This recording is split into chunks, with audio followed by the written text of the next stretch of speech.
Nako, Risa Hontiveros, booking ka na naman. May lihim ka pala na dapat malaman ng taong bayan. Eto, may isiniwalat si Atty. Rowena Guanzon tungkol kay Risa Hontiveros. Kung totoo man ito, Risa, nako, mag-isip-isip ka na sa plano mong tatakbo ng presidente yun ah. Ito, ang video. Si Hontiveros. Oo. So, Hindi umaangat. oo ba, hindi Pero kung sabi umaangat. ni Risa Hontiveros, there should be only one candidate of the opposition. She concerns the opposition eh. And she has to be the one. Eh? Senator, I am the one. I am the one. Lagot Yan. ka. Sinabi ko na sa Facebook ko, hindi pwedeng si Risa Hontiveros magpanggap na hindi siya BBM gang. Kasi Correct. yung kapatid niya, and she has to correct me if I'm wrong, I will admit it and apologize, pina-appoint niya kay BBM ng mataas ang sweldo.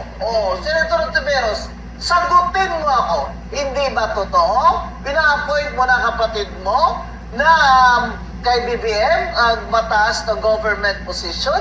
Paano ka ngayon magsabi na ikaw oposisyon? Exactly. Sino ba talaga ang oposisyon? Hindi ba yung dapat ang uusig at lumalaban sa BBM administration? Ikaw wala eh. Tingnan mo, mula ka ito. Duda ako sa iyo ha. Duda talaga ako sa iyo. Yung akbayan ha. Akbayan ko, hindi ako political analyst ha. Economics ang undergraduate ko sa UP eh. Pero I like numbers ha. Hindi ako political analyst kagaya ng iba dyan na dahil wala ng trabaho, kagaya ni Lamas, political analyst na rin sila. Hoy, baka walang trabaho! Huwag kayo mag-analyst ha? Kaya kayo... Pwede kayong umalis. Eto, bakit? Di ba ang last election, na mananalo ang bayan? Ako, 3 seats ha? In the one before that, 0 sila eh. Yeah. Di ba? Tataka ka. Pero nanalo si Risa Hontiveros. Kung kayong gaganyan ha, kung may question ako dati ha, hindi ako nagsasabi ng hindi totoo sa numero sa eleksyon ha. Bakit sa Bulacan, biglang nag-number 1 na akbayan ng 2025 election? Grabe. Sino sa Bulacan? Ang tingin ko dyan, Kati, yung Bulacan na mga congressman dyan, ay inorderan yan. Inorderan yan, tingin ko dyan ang BBM gang na, oy, panalunin nyo yung bayan ni Risa Hontiveros dahil kasangga natin yan. Sa impeachment. Yan. Lahat yan, mga congressman dyan. Mananagot kayo sa amin. Kaya ganyan kasi Flood control projects dyan na ghost ha. Kaya ang baha dyan sobra-sobra sa inyo. Huwag kayong magmagaling dahil may mga Guanzon dyan sa Bulacan at marami kaming mga kaibigan dyan. Kaya, ang ghost project, saan ang number 1 sa Metro Manila? I mean, in the environment, Quezon. Bulacan. Diyan nag-number 1 ang akbayan. Kaya 3 seats. How aggressive they are, no? Kasi nung nagsasalita, yung presentation naman ni Senator Amy, hindi naman niya sinabing lahat. Actually, sinabi niya nga kung sino yung nag-meeting. Oo. Hindi niya sinabi na si Senator Mig Zubiri, hindi niya sinabi si Risa Hontiveros, hindi niya, basta sila Kiko, wala siyang binanggit na pangalan nila. But rather, si Senator Soto lang, at saka, yun nga, si Speaker Bogie D, no? And iba pa. Doon ako na, na talagang, to nangyari? Parang lahat sila nag-react ng todo-todo. Na hindi Siyempre, naman kayo defensive na sila. Oo, Kasi yun dyan yun. ngayon sa Senado, ang tingin ko dyan, the line has been clearly drawn. Huwag na kayong mapa-ekis-ekis pa ako sa mga sword speaks pa. Wala na itsosan. Sa totoo lang, it's a war. You have declared war on each other. Tama. And then, tsaka, Mama Bing, nakakaano kasi yung sitwasyon na tama yun, normal na nagkakaroon ng palitan dito ba, Chair Alito? Ang nagiging nakakagulat lang is how they reacted nung bigla silang Personal, napalitan. no? Super personal. Napaka-personal, At araw-araw talaga meron silang sinasabi to the point na sinabi nila na bumaba ang credibility at integridad ng Senado dahil napalitan. Kaya alam mo, doon ako sobrang disappointed.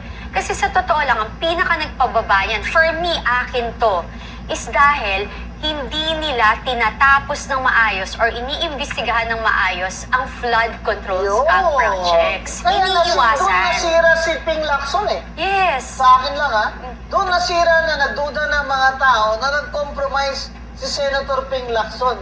At yan ay isang kababalaghan kung sa Tagalog pa ha. Actually, Mama Ping, even if you see my post ng bagong upo niya, tapos diba, siya nag-start 67 congressman Ito, na ano to eh, kasabwat. fan ito ni Ping Yes. Lacson si Cathy Binag eh. Oh, so nung nag-uumpisa yung Ping pinost Lacson ko pa. for president. Yung ano pa talaga, yung nag-post pa ako na, oh, this is so exciting. Sigurado ako na talagang paglalaban ni Senator Ping. Kaya nagkaganito, ako na ngayon yung #1, isa sa matitinding, ano niya, critic. Oo. Kritiko. Dahil nasasaktan din ako. Dahil yung naniwala ako na maninindigan siya para sa bayan. Ngayon na ano siya, hindi ko maintindihan. Baka dahil kasi retiring na siya, Cathy. Sinabi niya na eh, magre-retire na ako. Pero, Sabi niya. Kaya siguro, alam mo yung behavior ng tao, nagpapalit talaga yan. Pati siguro yung kanyang mga principles. Pag medyo they get older, I have a joke actually. Why daw these men are now a lot of, I'm not saying all a lot of old men are sexual harassers. Yan. Kasi nga, when they are older, they lose it. They lose it. Yan. Joke lang yan, okay, magagalit sa akin. 52% ng mga fans ko, mga lalaki. Mother, eto pa. Pero when you try to think about it po, Chairman Lito Banayo, no?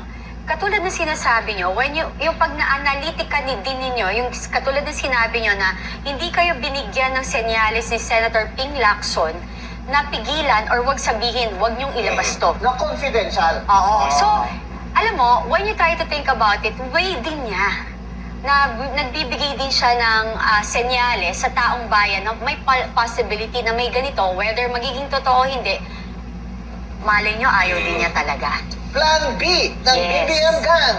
Ang amindahan ng konstitusyon. Yan, opinion ko yan ha. Amindahan ng konstitusyon para ma-extend ang term ng mga congressman.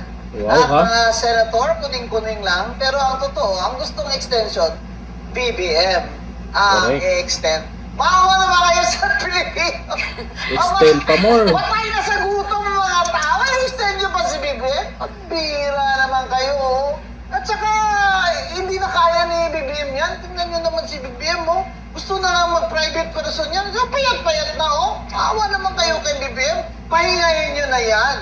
At sa 2028, ito ang galing na opinion lang, Chairman Lito Banayo, palagay mo, sino ang best candidate na ni BBM?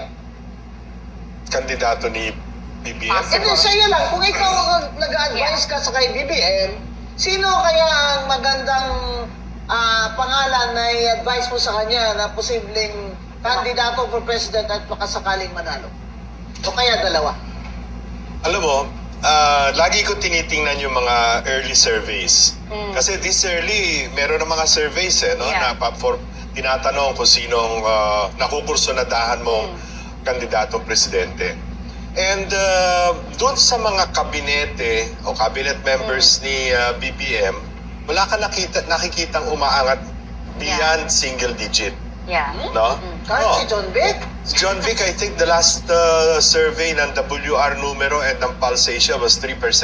Ang bira naman, di umobra yung abs ni John Vic. Pareho sila ni Risa Ontiveros Si na Crushy. 3%. Ha? Pareho sila ni Risa na Si 3%. Risa. Oo. Ay, bagong virus ngayon, No. dito, mag-ingat ka. Nakamas kami dito. Kontak ko. Okay, 3% din si John Vic, 3% din si Ontiveros. Oo, walang pag-asa si Risa. Hindi umaangat. Oo, hindi Pero ang sabi umaangat. ni Risa Ontiveros, there should be only one candidate of the opposition. Eh syempre, pangarap din ni Risa yan. Gustong-gusto talaga niyang tumakbo bilang presidente, pero malabong manalo si Risa. Tingnan mo yung mga galawan na niya dyan. Kasi kung si Risa Hontiveros lang ang magiging pambato ng mga dilawan, mga pink ina, naku, malabo pa sa sabaw ng pusit na manalo yan.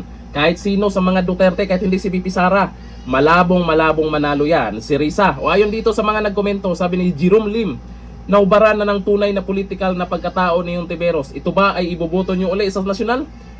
Di na siya makatakbo sa Senate kasi last term na niya, kaya gusto yun mag-VP or president na napaka-ambisyosa. Ito ba ang tunay na maka-Pilipino? Yan lang naman ang tanong ni Jerome Lim. Ito, sabi ni Sel Julia, nakakagali talaga yung si Hontiveros, iba ang agenda niya. Maraming ayaw na sa kanya.